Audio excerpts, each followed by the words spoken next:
Hi, my name is Pam Butterfield, and I am the ergonomist, physical therapist who does the ergo assessments at your company. And I'm here today to just give a little bit of an intro to what is the program, what is ergonomics, how does it relate to you. So you guys have probably heard the term, but basically what ergonomics is it's how our environment and our bodies interact. So for a work environment sitting at a desk, it's usually you come and this is the setup you get, and how are you going to adjust it so that it actually brings out the most comfortable positions for your body. Okay, so that's kind of what we're going to talk about today. It's a kind of a big topic. Everybody's bodies are different. Everybody's work setups are different. Some of you guys work in the clinic. Some of you guys are working at home. So I just kind of want to show you guys what is a comfortable posture and how can you work with that comfortable posture to have it to stand as comfortably as possible if you have a standing option, as well as to sit as comfortably as possible via adjusting your chair and everything. So I don't have a chair here to adjust, and all of you guys have different adjustments, so I won't really spend too much time talking about that. However, let's start with talking about your spine position. So we all know you're supposed to sit tall, stand tall, you're not supposed to slump. We all know that. But what does that mean? What is a straight spine? So basically, your spine has three curves, and I will stand up and show you what that means. Basically, I have a curve here in my low back, the lumbar curve. I have my thoracic spine, which is a little flatter, and then I have my cervical curve. So basically, this is kind of what I want. So if I have this stick here, or a wall even, then my head is in line with the wall, or is touching the wall, and then I have it touching my mid-back, and then I have it touching the base of my spine. I have a curve here and a curve here, and that's what I call preserve the curve. So as much as you can, whether you're standing or sitting, the goal is to preserve the curves. So if I have my head forward like that, I've lost my cervical curve. If I have a slump or my tailbone slumps under because I'm sitting in a chair like this, I have lost my curve in my low back. So the goal is to preserve the curve so that your spinal muscles work properly and so that you don't put unnecessary pressure on the front of the disc. Usually when people flex their spine, they put too much pressure on the front of the disc, which can degenerate the disc over time, and it can also push the disc backwards onto the nerve roots. So that's one of the reasons for sciatica. You can have pressure on the disc, and then on the disc pushes on the nerve roots, which go out into your leg nerves. And then the same thing can happen with the neck. Forward head posture. So my head to go forward like this if I'm looking at my phone, or if I'm looking up, reaching my head forward. Driving does it a lot too. That will put a lot of pressure on the discs and the neck, and it can cause all kinds of radiating pains. So that's kind of the standing posture, or at least for the spine. Also, you want to think about when you're standing, not leaning over on one side or the other, because that can also throw everything off, even in your hips. You want to kind of be centered. You want to have your weight distributed from the front to the back of your foot and from side to side. So even if sometimes you go over like that, you want to correct yourself and try as much as you can to stand equally on both feet. Unlock your knees. Unlocking your knees will greatly affect your low back position. So if I lock my knees, I'm going to tend to kind of get a little bit of a sway in my low back, and I can cause more compression there. So you want to really think about just being kind of in like a ready position almost. So knees soft, and that will really help you stand more comfortably. If you're sitting, then and sitting is really important. You don't want to stand all day. I mean, some people have to be on their feet all day, but standing all day can be really hard on your body. So if you are at a desk, chances are you're not going to want to stand all day. You're going to stand a little bit, maybe 30% of the day, something like that, 40, whatever feels good. But you don't need to stand to be healthy. You can create other movement in your day. So let's take the spinal position. And I didn't mention this yet, but your hands, basically, if you're standing, if I'm standing and I have something that can elevate my desk for me like this, then I would want to have my hands about this height. So let's see, this is something that's kind of cool. It's adjustable for people that work at home.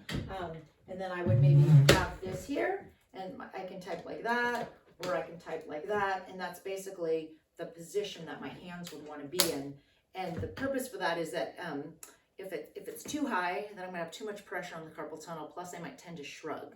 If it's too low, you can see that my wrist is gonna go into that position. And so basically it's about the wrist position and how much pressure. We wanna avoid pressure on this area, and we also wanna avoid pressure on our forearm because there's important nerves that go down there. And if they're resting on the edge of the desk or something, that can be problematic. So if this is the optimal position, soft knees, soft back, head kind of being pulled to the ceiling like that and back. I tell people, pretend like you're at the doctor's office and you're getting your height measured. So stand up against the wall, have your head back, your chin drop down, nice tall position. That's kind of the position you want to be in for sitting as well. And then your hands here at your side, they kind of end up being about belly button height, and then the keyboard would come there. So instead of you reaching out for the keyboard, you want to bring the keyboard to you. Okay, so this is kind of a good sitting position or standing position. We don't really need to talk about standing anymore. Now let's focus on sitting. So if I'm sitting at a regular chair like this, which is a standard height chair, and this is a standard height desk, about 30-ish inches. This is way too tall for me, okay? So I am gonna end up doing like this, and I'm gonna end up leaning here, whatever. It doesn't bring out the best posture. So if you're sitting at a standard desk height, maybe there's a keyboard tray that's tucked underneath that you don't even know about. Or if not, again, that might be a good time to reach out to me to be able to come in and see, what are we gonna do to make you more comfortable? What I would do, since I don't have the ability to put a keyboard tray on and I don't have the ability to raise my chair up, is that I'm going to use this couch cushion and put it on the desk. And this is getting closer, but I'm still a little bit low once the cushion starts to kind of sink. So I might even bend it like that. And now I'm really getting my hips up higher. So I basically just elevated my chair. And then I would want to, if possible, have a separate keyboard and mouse. So this is for maybe people that are working at home that have a laptop. A separate keyboard and mouse can allow me to raise the monitor height and put it maybe a little further back, and then have my hands in a better position. This would ideally be a little bit taller so that I can be tall. If it's too tall, then that's going to make me have also some weird postures with my neck. So monitors about the eye height is a good height. The other big issue that I see a lot is that people have their monitors often too far away from them, and that actually makes them lean in. So not only does it affect their neck, it affects their entire spine. It affects their hips. It affects they end up reaching. So really important that you don't have your monitor too far away. About an arm's distance tends to be about a good distance. But again, everybody's different. There's many things to consider. But in general, the goal is that all of your work equipment is close to you. You don't want to be reaching for it. Reaching for it causes one after the next problem, from your head all the way down to your hips, in your back and all that. So try to keep everything close to you. That's kind of in a nutshell, whether you're standing or sitting, you want to keep everything close to you. With respect to your comfort in your chair, since I don't have a good chair to show you, I'm still going to work with this. You want to have a good base of support, and that isn't just your bottom area, it's your back and your feet. So your base of support is all of that. You want to have maximal support of all of your body through the backrest, the seat pan, and your feet. So for people that have to raise themselves up like this, I would have to sit on the edge of my chair, or I would have to have a good back support and then bring my feet would need to be supported with a footrest. So again, don't want to get too confusing with this, but if you are in that situation, that might just be a time to reach out sooner versus later, to get set up instead of waiting for discomfort to come. So what I would do for that is I have this little inflatable back pillow that I can put on the back of this very unsupportive backrest, and maybe I would then have something here, but have this, and then I would need to have my feet on a footrest.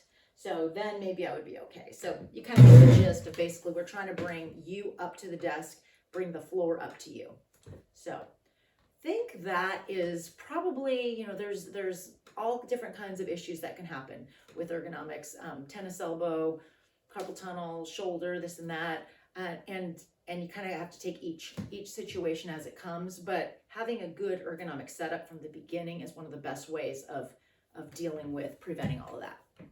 The other thing is, besides the setup, is taking frequent breaks. So the more awkward your posture is, the more frequent you need to take breaks.